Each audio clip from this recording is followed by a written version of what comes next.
అలాగే ఈ కార్యక్రమాన్ని ఇంత విజయవంతంగా ఇక్కడ ఆర్గనైజ్ చేసినందుకు బాబురావు గారికి, అలాగే సార్ వెంకట్రావు గారు, వీరిరువురికి కూడా అందరి తరపున హృదయపూర్వక ధన్యవాదాలు తెలియజేసుకుంటున్నాను. జగన్మోహన్ రెడ్డి ఇప్పటి వరకు క్రైస్తవ ఓటు బ్యాంకును మాత్రమే టార్గెట్ గా చేసుకుని రాష్ట్రంలో రాజకీయాలు నడుపుతూ వచ్చాడు. ఆ విషయం మనందరికీ తెలుసు. క్రైస్తవ సమాజానికి నేను ఒక విషయం చెప్పాలి అనుకుంటున్నాను.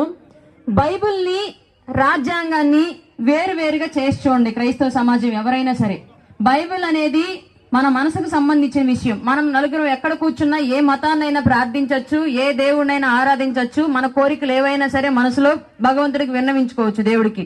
కానీ రాజ్యాంగం అనేది ఈ సమాజంలో మనతో పాటు ఉన్న అన్ని కులాల్లో మన స్థానం ఏంటి, మనం ఏ విధంగా ముందుకెళ్ళాలి, మనం చదివించుకున్న పిల్లల భవిష్యత్ ఏంటి, తర్వాత ఈ సమాజంలో మన రక్షణ ఏంటి, ఇలాంటి అన్ని అంశాలతో ముడిపడింది భారత రాజ్యాంగం.